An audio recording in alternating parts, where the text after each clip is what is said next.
Hello,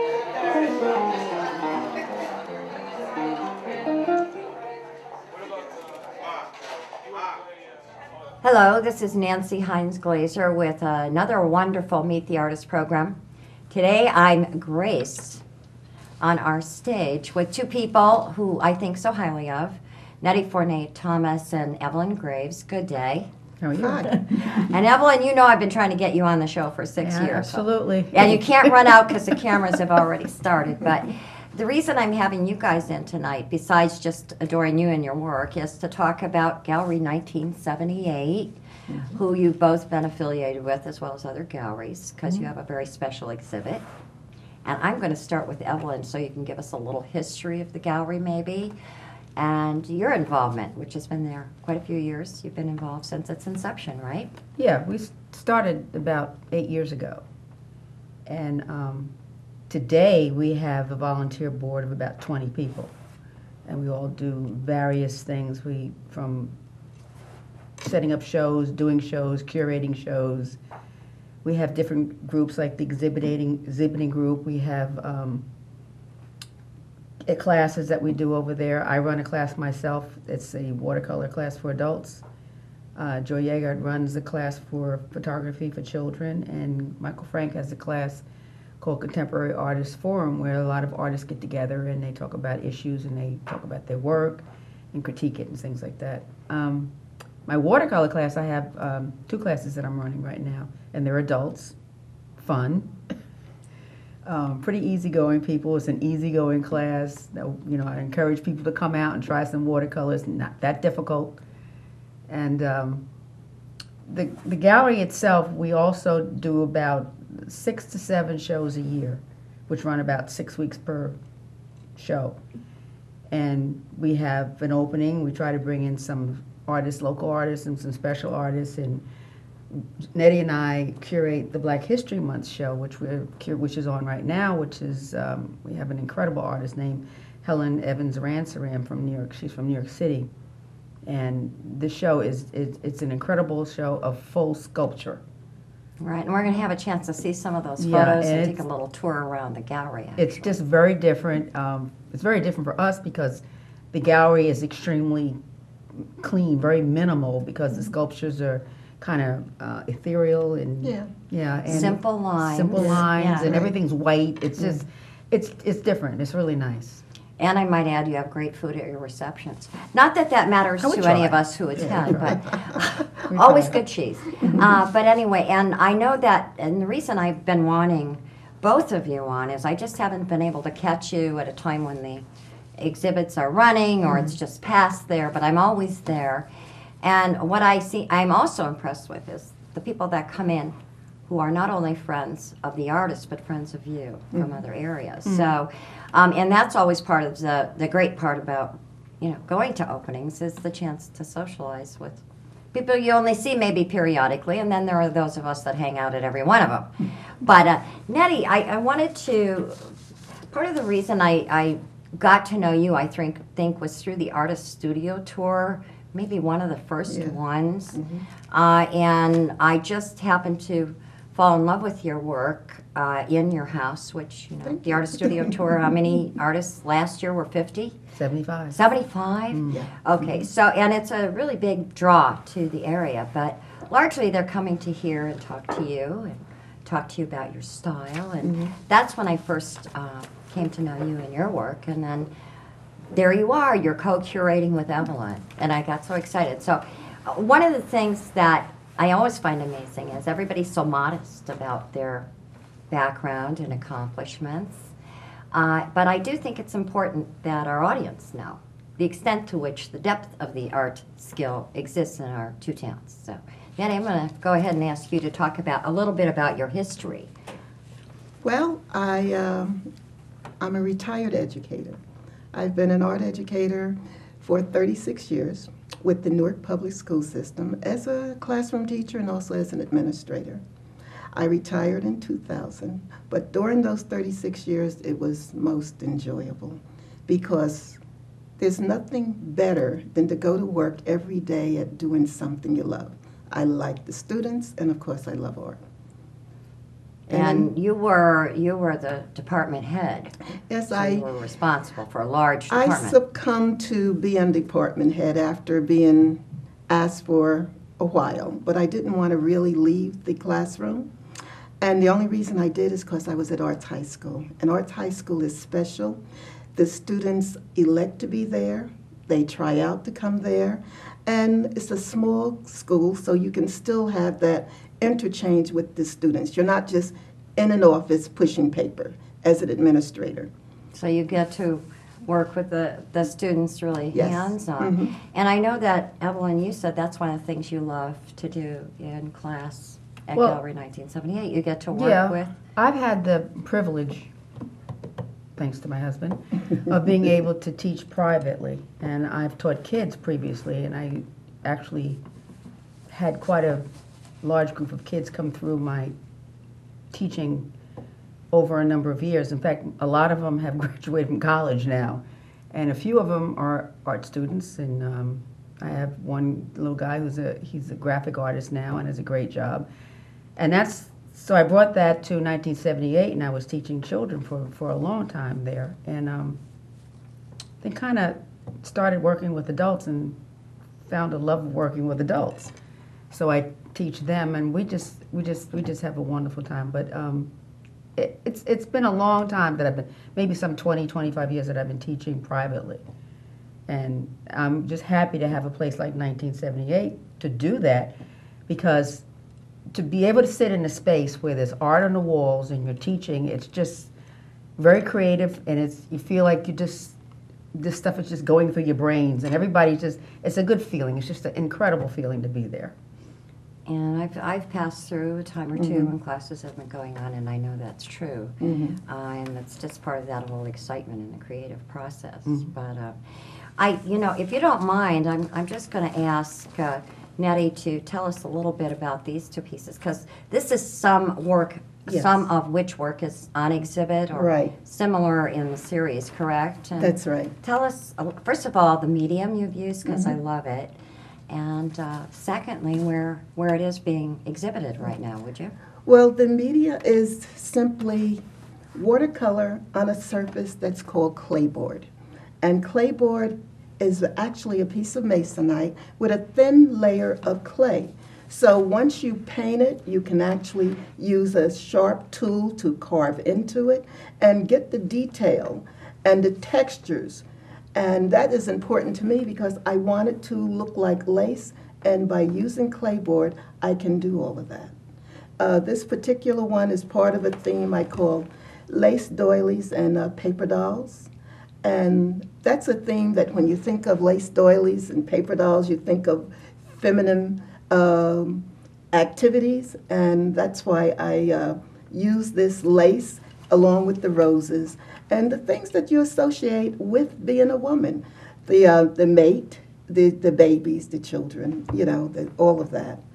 And these two actually grew out of the fact that I wanted a small piece for the small work show at 1978, and I had a lantern that fell and broke, and I took the parts of the lantern as a frame for these small pieces. Again, they're on clayboard, and I cut into them with a tool to get the feeling of lace, and also to get the feeling that these women are sort of encapsulated in this ironwork. And the other thing, the reason there's such almost an autobiographical undertone to me. Are any of them your family members that I've seen? I don't intend for them to be family members. And when I finish, somebody will say, "Oh, that looks like your daughter." So my daughter has claimed, that's me. People say it looks like me, that's me. But I don't start off with that feeling. Okay. Well, where are they now? They're at Passaic County? They're at Passaic County Community College. And then that also, would be the actual piece. And at the Hamilton Club, also, that's a part of Passaic County Community College. These are prints made from the actual pieces. And they've extended the stay at the Hamilton Club. If nobody's ever been there, it's historical and a fabulous Yes, building it in is. Patterson. So it's pretty amazing that. Wonderful that They're on there for exhibit there. Black History Month, but the Victorian Legacy series will be there for Women's History Month. So they'll be there a while. Now, Evelyn, this is one of your pieces. Yeah. Right? That's- Jammin'? How am I Jamming. doing? Is that right? Jamming. That's- Jamming with a G? Jamming Oh, with darn it. I was trying to be hip. But anyway, I know that you are a member of the is it the National Society of Collage Artists? Is that It's the correct? National Collage Society. Well, I was close. Okay. And that you've been doing a lot of exhibits for many, many years, but you're so quiet about it. Sometimes people aren't I've been sure. exhibiting for forever, it seems. Yeah. Many years. Internationally also, but mostly in the local area. But I do some watercolor, and I also do acrylic painting. And I was doing a series of women dressed collaged with African fabric as their dresses. And then I kind of switched over to doing more of a music and jazz series because of my son who works with John Lee. And I see a lot of jazz, so I've been doing this jazz series at a paper collage and kind of having a lot of fun with it. So jamming is kind of, they're moving around on that stage, you know, they're jamming. They're jamming. And some of the other pieces I have are a little more serious than this one, and they're great. But the National Collage Society, I've shown with them at Lincoln Center. And that's a national group that reaches out to collage artists all over the United States. And it's interesting to find out that there's so many of us out there. I mean, it's just, they have websites that are incredible to go just look at and read about what they're doing all over the place. And you guys co-curate, and what's fascinating to me is your styles are so different. So, you know, for 2 minutes before we go out to break, tell me a little bit about the process of co-curating with someone you know and like. You only have a minute and a half now, so. Well, we kind of get together and we find an artist or two, and I guess our tastes are pretty similar. But I mean, we're finding people who are incredible artists. So we don't have much of a problem picking up the word. Right. No, we look for people who have achieved national and international acclaim. It's not to give them exposure, because they already have exposure, but it's to expose them to our communities that might not be familiar with them. And those that are in the community to just Yes. be enlightened as well, right? And I think I've heard some of the names through the African American artists' names that you gave me today. Don Miller of Montclair, Margaret Slade Kelly, New Orleans, Ben Jones. Everybody Yes, knows Ben Jones. Bisa Washington, a well-known Newark artist. Camille Billups, Michael Cummings. These are some top-level people who've been Right. exhibiting. Has it been through the African American History Month primarily that they've exhibited? Or have they been there at other times as well? Or Well, no, not at No, 1978. no, not we at bring them in for this particular month.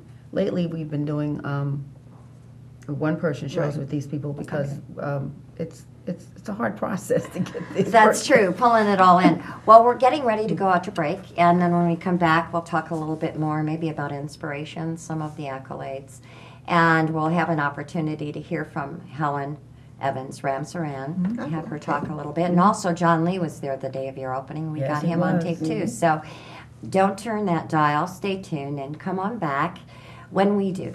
Thanks for joining us. See you in a minute.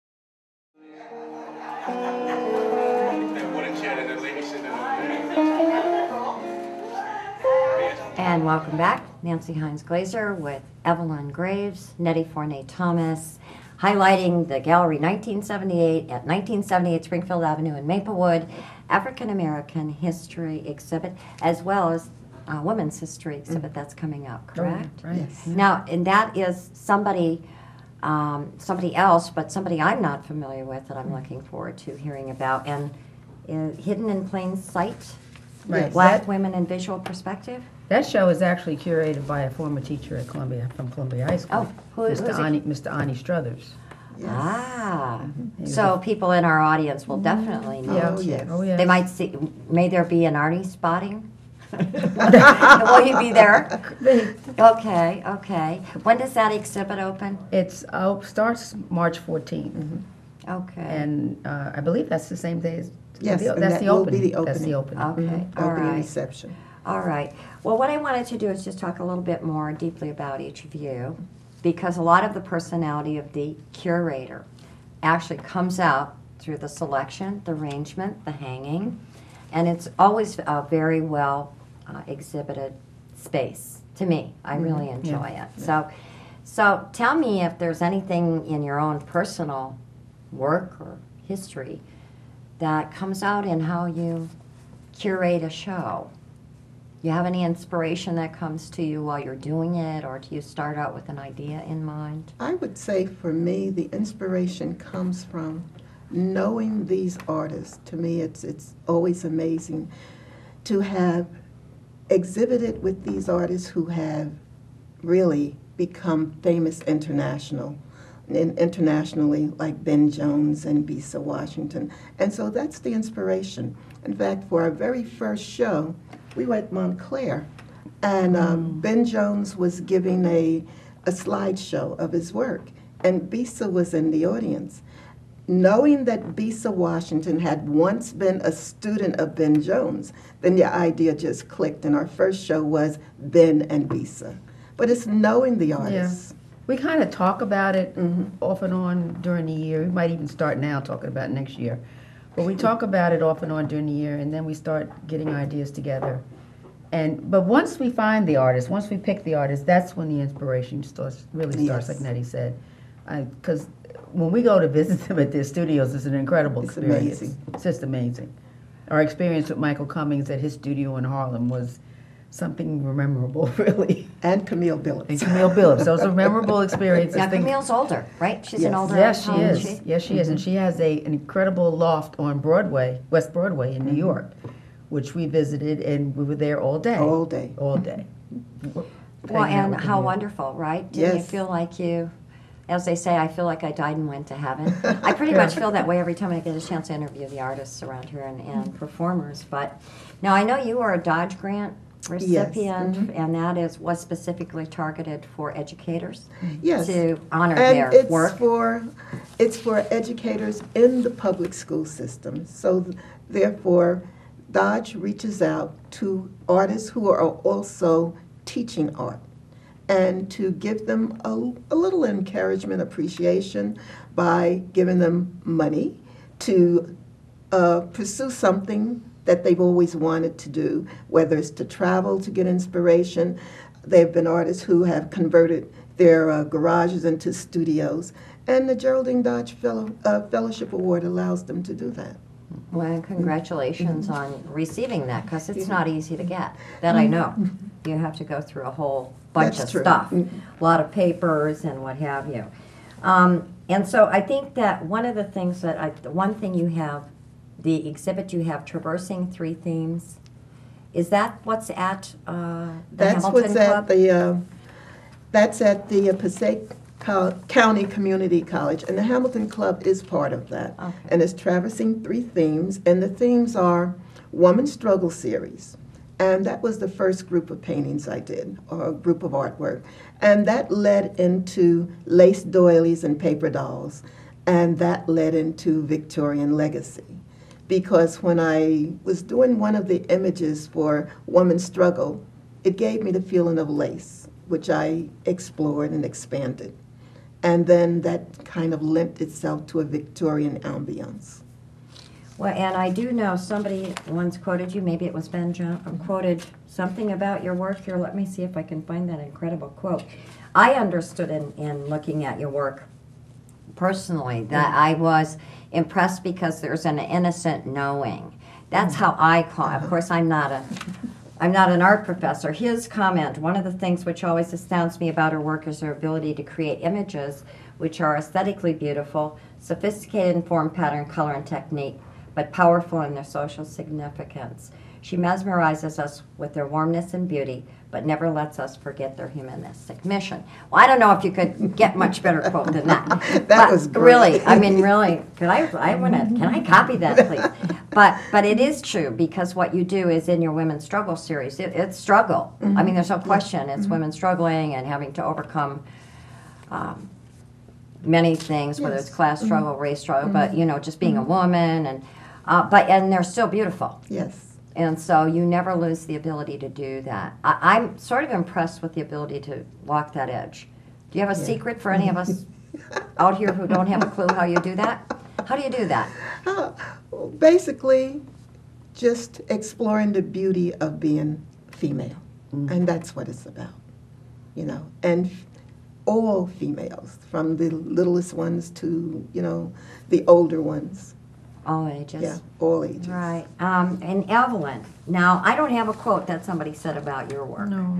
But I think what I do know that among all of our artists around here in this entire area, they're giving, they're kind, they donate work. I don't want to say that too much, because then the artists always get hit up for work. But in the last minute and a half, if you can, I saw one of your works for CASA, Court-Appointed Special Advocates for Kids, and it was of a mother and child. And I really was impressed that you picked that piece to give us a donation for a fundraiser. But, you know, for me, how do you decide what to paint? If you're doing collage, can you make the imagery pretty? And when I was doing the mother and child piece, I was working on a series of women and children, and that was also painting and collage. So for CASA, that was kind of easy to do a mother and child thing as a you did it for that fundraiser. Then I went on and I started working with just paper collage, which is what I'm kind of doing recently, working strictly with paper collage. But that's a whole nother theme. That's all about jazz.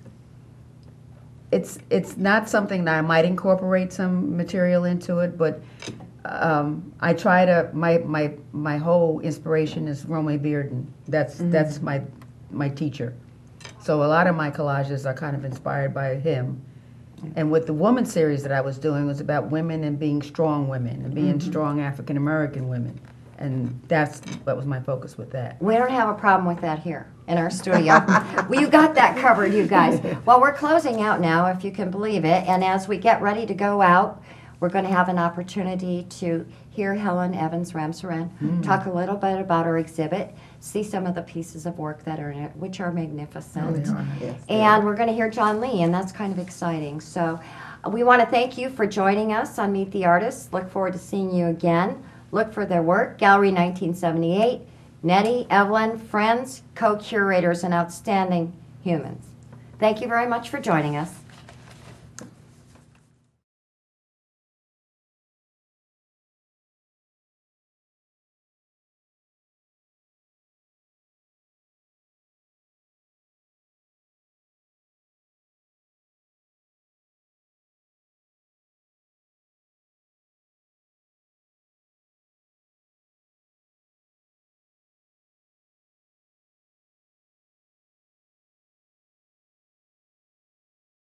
I'm Helen Ramsaran. I'm the sculptor for these sculptures at the Maplewood Art Center. And I'd like to thank the Maplewood Art Center for this invitation to exhibit. I have been creating sculpture for almost 40 years now, since I left school in 1968. And that's when I became interested in bronze casting. I did some research on the Benin bronzes in West Africa. And I became interested in doing some bronze casting of my own, and the university had a foundry, so I had a chance to start there. And then from there I moved to New York and started a teaching career. I worked at the university for about 34 years, and that's the City University of New York, where I was able to not only do my work, but also to travel all over the place to see some of the things that interested me. And I was telling a friend of mine just recently that you know, my themes for my work often come out of my interests, like the travel to places that have beautiful archaeological finds. I'm also interested in ritual and anthropology and so forth. So that's where you see a lot of the themes from my work. Getting back to the bronze, I did a lot of the casting right here in New Jersey, and I still do. I worked for many years with the Johnson Atelier, and I work with independent foundries now here in New Jersey. And the bronze has always interested me because it is a very malleable material. You can work it large, you can work it small, you can work it with sheets, you can work it with, you know, big, huge organic forms, and I have worked it in all those ways. It just depends on what you're using as the base material. And with these sculptures, the base material was wax.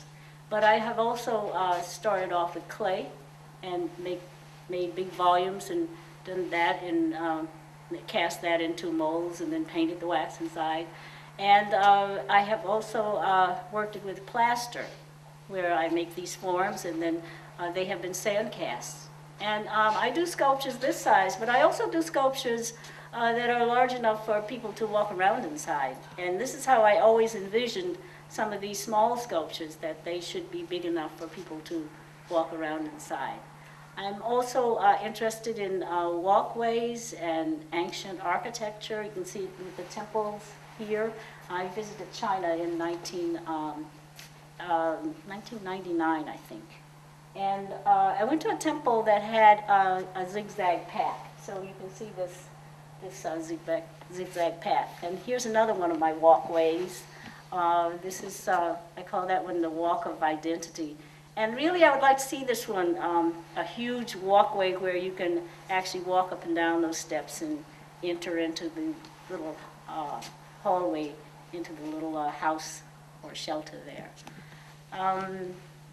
Let's see, what else can I tell you about my career? I've shown all over the United States, and including some areas of Europe and also in Japan. In 1995, I was invited to come to Japan to exhibit. And I not only do sculptures in bronze, but I also do some in paper. And in 1984, I went to Japan just to learn how to make paper. So I lived in Japan for 3 months, and I worked with Hiroyuki, I've forgotten his last name, but anyway, he was one of Japan's intangible living national treasures. And I was so fortunate to be able to work with him.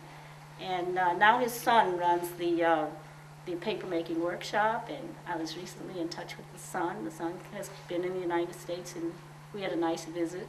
And it was a nice experience. So that's how I learned paper making. And so I do part of my work in paper of all kinds.